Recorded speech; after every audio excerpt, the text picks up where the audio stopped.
Garrett is the smartest person I know. Not now. Jesus Christ. Hallelujah.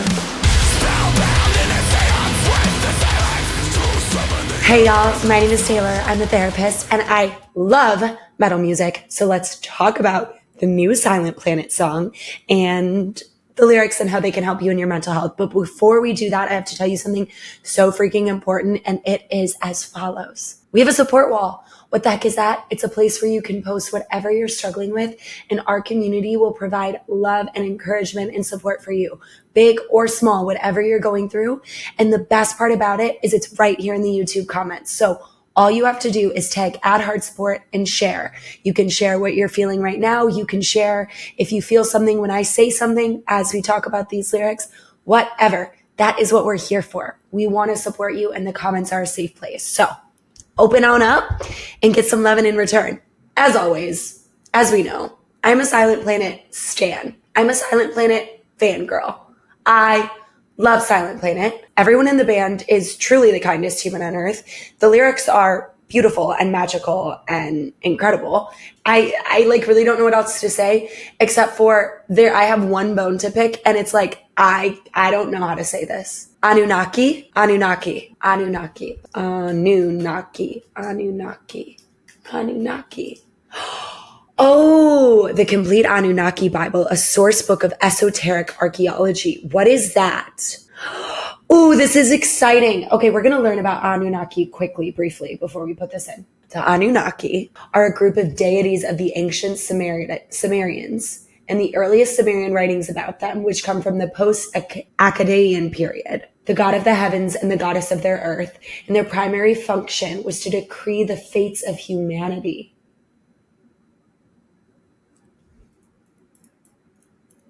Oh, this is cool. I love that this album is like, it tells a story. Like, I think that's so powerful.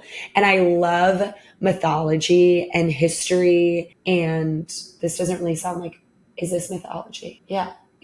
Okay, cool. Ooh, it sounds like there's like a lot of like mystery around them, which I really am interested in. Garrett, could you please come and do a history lesson on the Anunnaki for us? I know you know. If you're watching this, I know you know. And I'd really like to know. So let me know. And if you want to just like live stream a masterclass on it, I think that'd be pretty cool too. Mythical gods. Oh, I really like this idea of deciding fate for humanity. Okay, so let's freaking listen to it. I'm so excited because the last two songs off of this album have been so good. So good. So the bar is set high. I guess the last three songs, because Signal's on this album too. Okay, they're all amazing. So here we go. We're listening to it. Not now. Jesus Christ. In 3, in 2, in 1.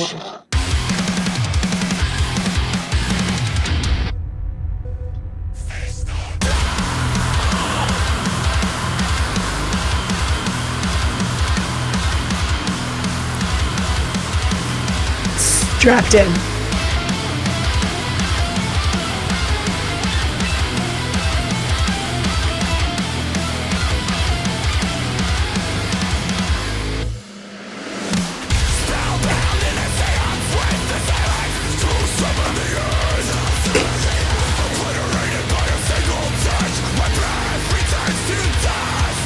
I cannot keep my hands and feet inside the vehicle.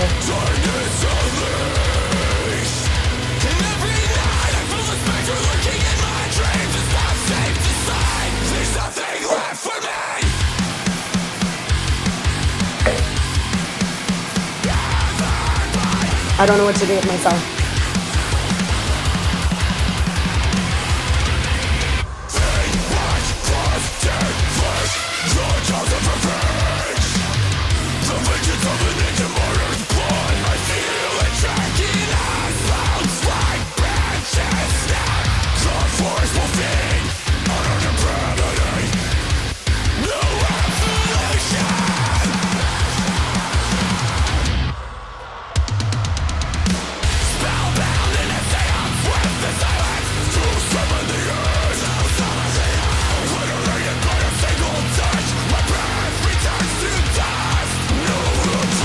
I'm gonna try to not react.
My fucking. Oh my gosh. Whoa. Hell yeah, brother. Okay. Let's freaking go. Well, I didn't know who the Anunnaki were, but now I feel deeply acquainted with them. Play, I don't know. That was amazing. Also, like, there was no chance I wasn't going to like it. I love Silent Planet. But I was not expecting this. The last 2 songs have been, like, very metalcore-y. And I feel like they were like, you guys just wait, which I'm a metalcore girly. So, like, I love metalcore so much. But I know some of y'all, like, are like, you're, like, screaming only. And I'm like, yeah, I get that. And I want you to see a therapist. Just kidding. I also love that. But I just wasn't expecting it. I was expecting Garrett singing on some of it. And it was just full throttle, full scream, full. I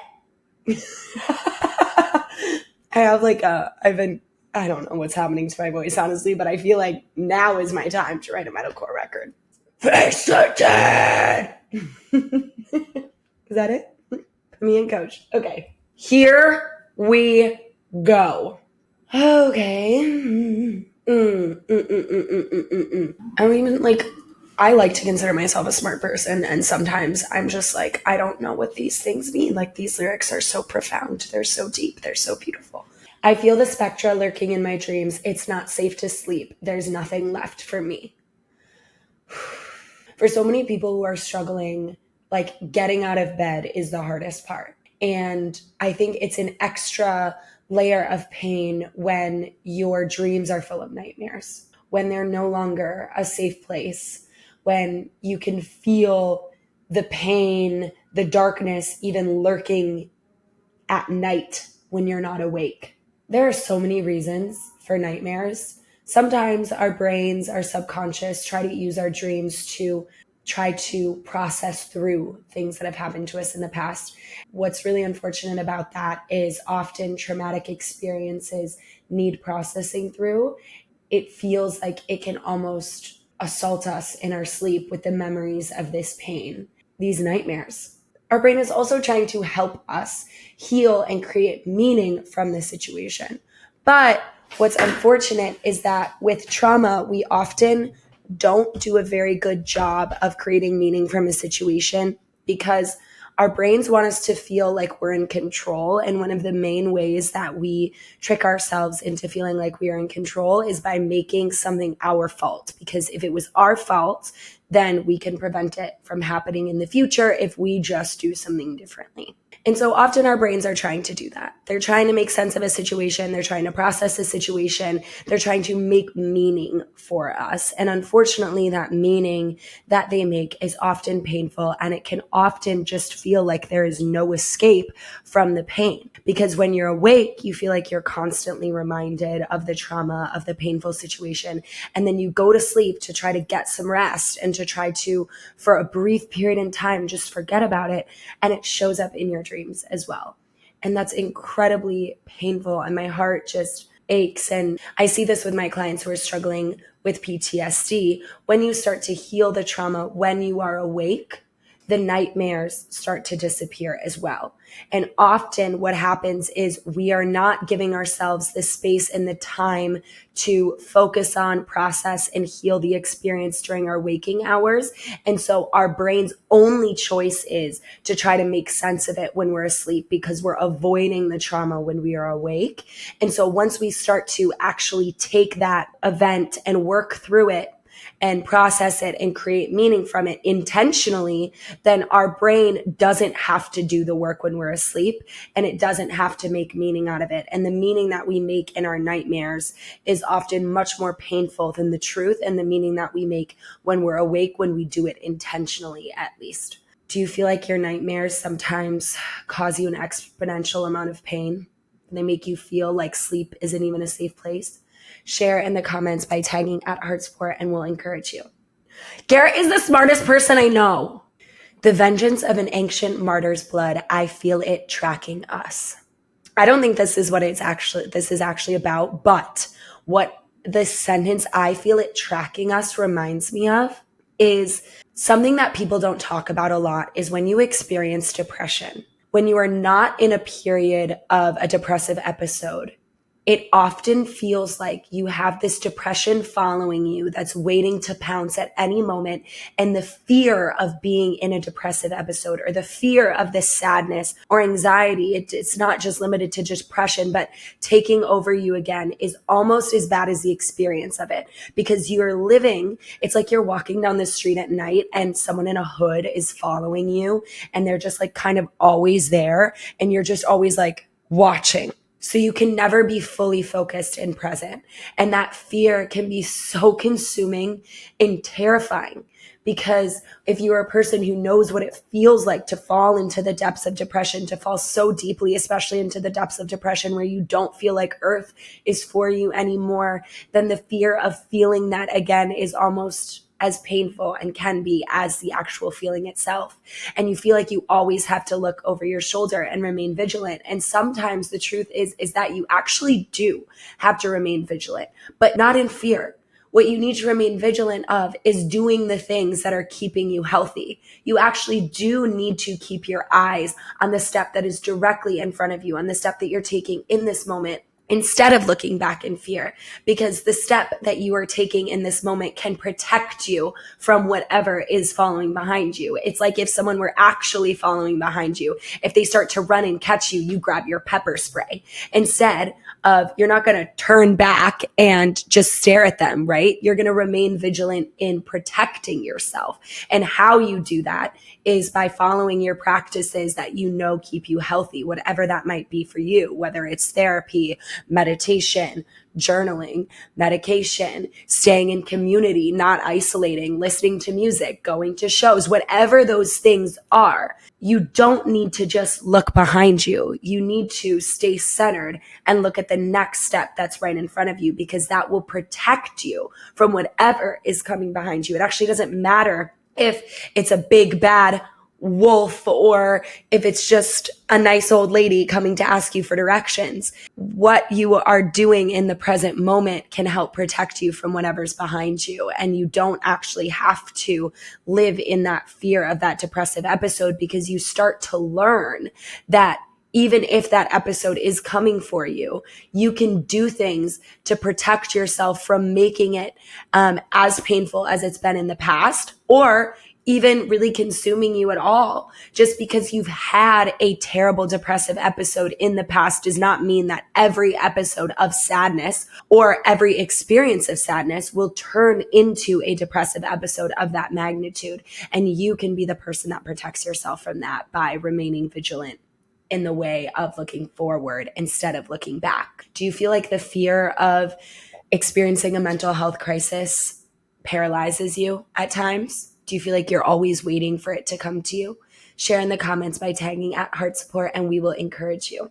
I don't really know what this song is necessarily about, but what I picture is like someone running through the woods trying to outrun like the end, which is death and sacrifice and retribution, revenge, all of these kind of like dark things. And what I see in my clients and in life is that a lot of us are trying to outrun pain instead of accepting that pain is a universal part of the human experience. We spend so much time thinking about how to avoid and get away from and protect ourselves from pain. And sure, if your goal is to only avoid pain, you're just going to keep on going and you're going to miss out. Because no matter how far you run it and how hard you try, it'll always catch up to you in some way. And it'll just feel even more frustrating because you've been working so hard to avoid it. Of trying to run from pain and letting it control you, I invite you to try to accept that pain will be a part of the experience and welcome it, because it has something for you. Whether it's a lesson or a stepping stone to a path of beauty, it has something.